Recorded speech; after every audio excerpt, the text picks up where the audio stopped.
A man walks out of his office and vanishes. 7 years later, he resurfaces under a new name with no memory of his past. But just as the puzzle starts to come together, he vanishes again. This is not a movie. This is the chilling true story of Harold Westing, the man who disappeared twice. Harold Westing was, by all accounts, ordinary, a 43-year-old bookkeeper in Topeka, Kansas. No criminal record, no history of mental illness, married, 2 children, loved crossword puzzles and always ate lunch at the same diner. But on June 12, 1954, Harold left work at 5:03 p.m. and never arrived home. When police searched his belongings, everything seemed untouched. His wallet was on his desk, keys in his coat pocket. Strangely, co-workers recalled that Harold had been distracted that day, staring out the window and asking odd questions like, "Have you ever had the feeling you're being watched?" Investigators scoured train stations, bus terminals, local hospitals. Nothing. Then a cryptic phone call came into the Westing household 1 week later. A male voice whispered, "He's safe, but he can't come back." The call was never traced. In 1961, a man named James Hartwell arrived in Carson City, Nevada. He claimed to have amnesia, with only fragmented memories of his life.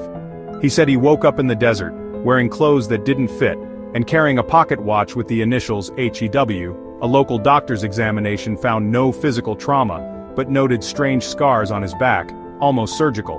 James started a new life, got a job, joined a bowling league. But when a newspaper ran a human interest story about the man with no past, someone from Topeka recognized him. Harold's former co-worker, Alan Richter, traveled to Nevada and confronted James. Alan Richter? I swear it was him. Same voice, same nervous twitch when he talks. James denied everything, but when Alan showed him a childhood photo of Harold, James reportedly turned pale and muttered, "James Hartwell, that was my dog. That's my backyard." Over the next few years, James Hartwell became increasingly paranoid. He installed multiple locks on his doors, never took the same route to work twice, and once reported seeing the same black car following him for weeks. His wife Elsie later said he'd wake up screaming in the middle of the night, shouting things like, "James Hartwell, they're coming back! Don't let them take me again!" He became obsessed with maps, especially old military maps of Kansas. He often circled an abandoned Air Force radar station near his original hometown. In 1973, just before his second disappearance, James began carrying a leather-bound notebook filled with odd symbols, diary entries in strange handwriting, and one repeated phrase, "James Hartwell, they said I had to forget, but I didn't." Then one night, James told Elsie he was going to the corner store. He never returned. This time, investigators took the case more seriously, but no clues surfaced. His car was found several blocks away with the keys still in the ignition and his wallet untouched. But hidden in the glove box was a Polaroid photo, a blurry image of a man in a military uniform standing in front of a fence labeled Project Echo Gate. That facility, supposedly decommissioned in the 1950s, had no official record. Then came the letter, discovered in 1984 inside a donated library book, dated 1956, signed HWHW. "If I disappear again, they've found me. Project Echo Gate was not abandoned.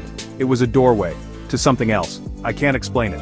They took me once and made me forget, but I remember now." Some believe Harold was part of Cold War mind control experiments, like MK Ultra. Others suggest he stumbled upon classified information and was silenced.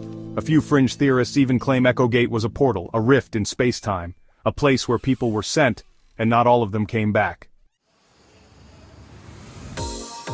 In 1996, a man named Gregory Wilkes, working on a demolition crew at the now-destroyed radar facility, found a rusted locker buried under concrete.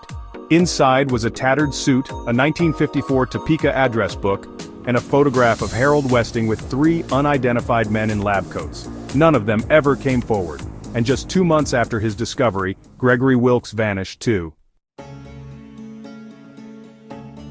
Harold Westing's story spans decades, 2 lives, and one terrifying question.